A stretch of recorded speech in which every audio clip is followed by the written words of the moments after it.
की वो जमीन जहाँ सूरज उगता भी है और डूबता भी, जहाँ तीन समंदर आपस में मिलते हैं और जहाँ हवा में अध्यात्म बसता है। तमिलनाडु के आखिरी सिरे पर बसा ये स्थान सिर्फ एक जगह नहीं, ये एक एहसास है।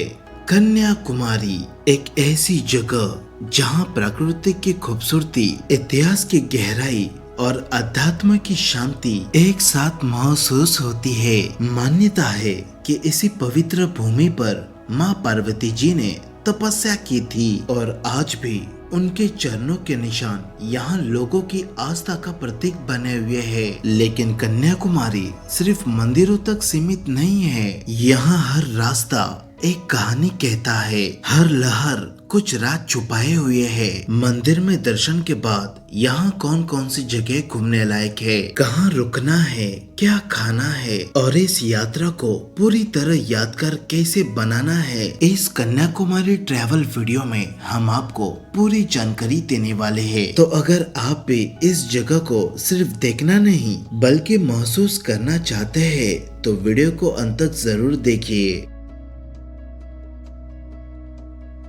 कन्याकुमारी पहुंचना अपने आप में एक सफर है। अगर आप ट्रेन से आ रहे हैं तो भारत के रेल आपको सीधे उस स्टेशन तक ले जाती है जहां जमीन का आखिरी सिरा शुरू होता है। और अगर आपकी ट्रेन थोड़ा पहले रुकती है तो नागरकोइल जंक्शन से बस या टैक्सी लेकर कुछ ही देर में आप कन्याकुमारी की हवाओं को महसूस करने लगते हैं। हवाई सफर करने वालों के लिए सबसे नजदीक का रास्ता केरल की धरती से होकर जाता है। तिरुवनंतपुरम एयरपोर्ट से निकलते ही लगभग 100 किलोमीटर का सफर आपको धीरे धीरे समंदर की ओर खींच ले जाता है। जैसे जैसे दूरी कम होती है भीड़ पीछे छूटती जाती है और सामने खुलने लगता है भारत का वो कोना जहां हर यात्री का सफर आकर पूरा होता है।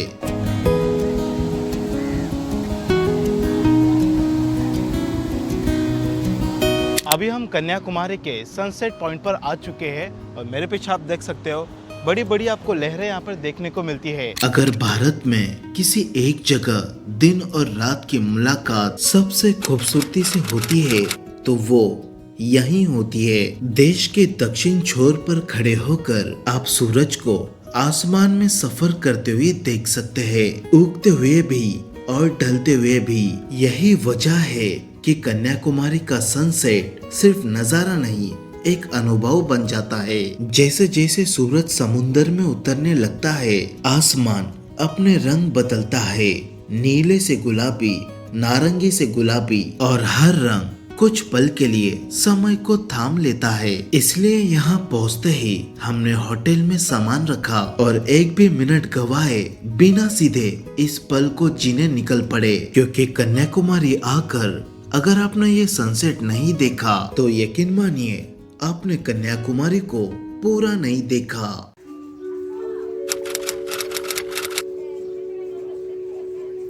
अगली सुबह की शुरुआत हमने किसी आम जगह से नहीं बल्कि उस शक्ति के द्वार से की जहां आस्था खुद सागर के किनारे खड़ी मिलती है। तो दोस्तों ये है कन्याकुमारी का प्रसिद्ध भगवती अम्मन टेम्पल जहां देवी के दर्शन के लिए श्रद्धालु दूर दूर से आते हैं। कन्याकुमारी भगवती अम्मन मंदिर जहां देवी को माँ पार्वती के कन्या रूप में पूजा जाता है। यही वजह है कि हर साल लाखों श्रद्धालु यहाँ सिर्फ दर्शन नहीं विश्वास लेने आते हैं। पौराणिक कथाओं के अनुसार देवी ने कन्या रूप धारण किया था ताकि अधर्म का अंत किया जा सके। उनका विवाह महादेव से निश्चित था, लेकिन वो क्षण कभी पूरा नहीं हो पाया और देवी आजीवन कन्या स्वरूप में ही विराजमान रही। समंदर की लहरों के बीच द्रविड़ शैली में बना ये मंदिर सिर्फ एक संरचना नहीं, 108 शक्तिपीठों में गिना जाने वाला एक जीवित इतिहास है। यहाँ देवी कन्याकुमारी सिर्फ शक्ति नहीं मानी जाती, वो पवित्रता, संयम और अटूट समर्पण की प्रतीक है, जिनके चरणों में आकर मन अपने आप शांत हो जाता है। और दोस्तों ये मंदिर का टाइमिंग सुबह 4:30 बजे ओपन हो जाता है और दोपहर 12:30 बजे बंद हो जाता है। तो आप दोपहर में मत आना और बाद में शाम को 4:30 बजे से लेके 8:15 तक ये मंदिर ओपन रहता है शाम को।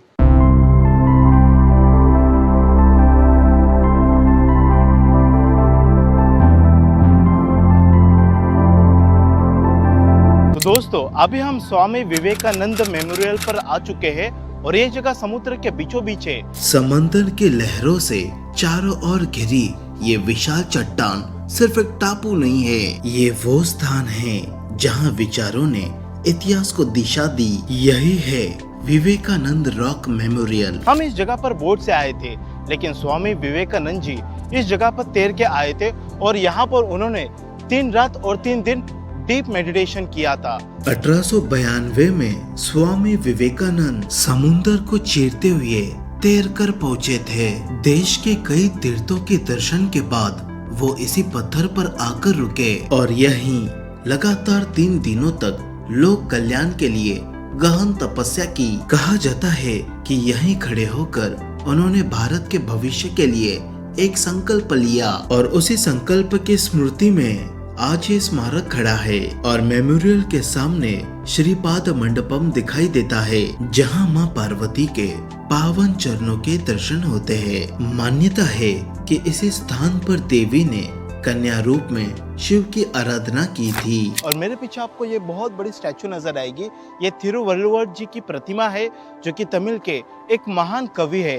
और यहीं से नजर जाती है 133 फीट ऊंची तिरुवल्लुवर जी की भव्य प्रतिमा पर। उन्हें पास से देखने के लिए आपको समुद्र के ऊपर बने भारत के पहले ग्लास ब्रिज से गुजरना होता है। नीचे लहरें, ऊपर आसमान, हर कदम रोमांच से भरा हुआ। तिरुवल्लुवर सिर्फ दार्शनिक नहीं थे, वो तमिल साहित्य के महान कवि भी थे, जिनकी सोच आज भी जिंदा है। और यहाँ तक पहुँचने के लिए आपको नाव से आना होता है, जिसका नॉर्मल टिकट 100 रुपीज का है और स्पेशल टिकट 300 रुपए का।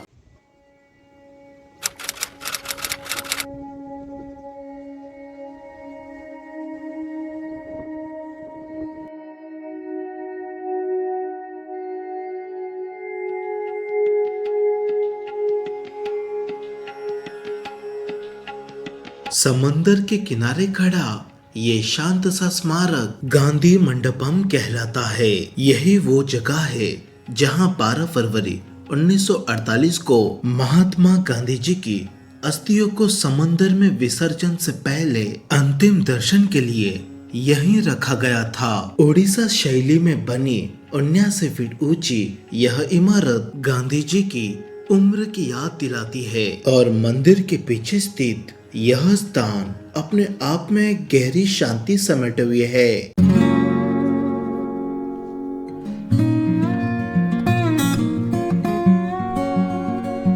अब अगर कन्याकुमारी को ऊंचाई से देखना है तो लाइट हाउस का अनुभव बिल्कुल मिस मत करना। तो दोस्तों अभी हम कन्याकुमारी के लाइट हाउस के सबसे टॉप पर आ चुके हैं और यहाँ से आप देख सकते हो शहर और समुद्र का शानदार पैनोरामिक सीनिक व्यू देखने को मिलता है। करीब 10 से 11 मंजिल, ऊपर से एक तरफ हरियाली और शहर तो दूसरी तरफ अथाह समुद्र के बीच विवेकानंद रॉक का अद्भुत दृश्य। बस याद रखिए दोपहर 1 से 3 बजे के बीच यह लाइट हाउस बंद रहता है। और दोस्तों इस लाइट हाउस में आने के लिए आपको 10 रुपीज एंट्री फीस देना होता है। और यही पास ही में है वो जगह जहाँ प्रकृति सबसे अनोखा चमत्कार दिखाती है। तो दोस्तों अभी मैं भारत के सबसे निचले हिस्से में आ चुका हूँ, यानी कि त्रिवेणी संगम।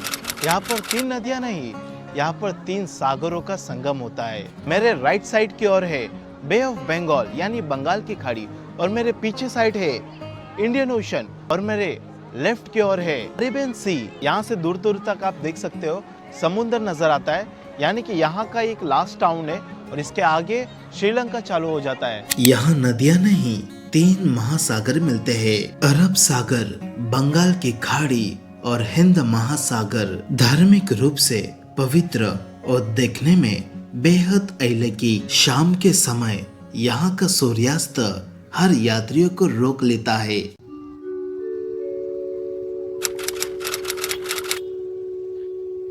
अभी हम कन्याकुमारी से 11 किलोमीटर दूर इस सुचिंद्रम इस जगह पे आ चुके हैं। इस जगह पर ये मंदिर बहुत ही फेमस है और इस मंदिर में ब्रह्मा, विष्णु और महेश इन तीनों की पूजा एक साथ की जाती है।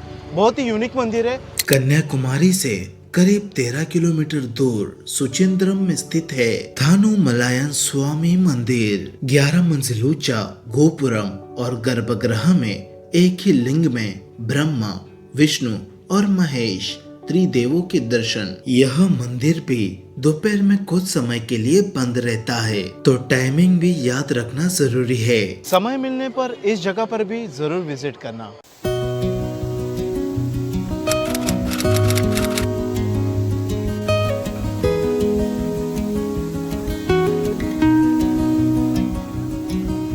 तो दोस्तों, अभी हम कन्याकुमारी से 56 किलोमीटर की दूरी पर इस खूबसूरत तिरुपारापू वाटरफॉल के पास में आ चुके हैं। प्रकृति प्रेमियों के लिए एक और खूबसूरत पड़ाव है तिरुपरापू वाटरफॉल। पश्चिमी घाटों की हरियाली के बीच कोडियार नदी पर बने डैम से करीब 50 फीट की ऊंचाई से गिरता हुआ यह झरना मन को ताजा कर देता है। सुरक्षा का ध्यान रखते हुए आप पानी का मजा भी ले सकते हैं। ये वाटरफॉल नवंबर महीने तक ही रहता है, तो आप कोशिश करना कि नवंबर महीने के पहले आप यहाँ पर आ जाइए।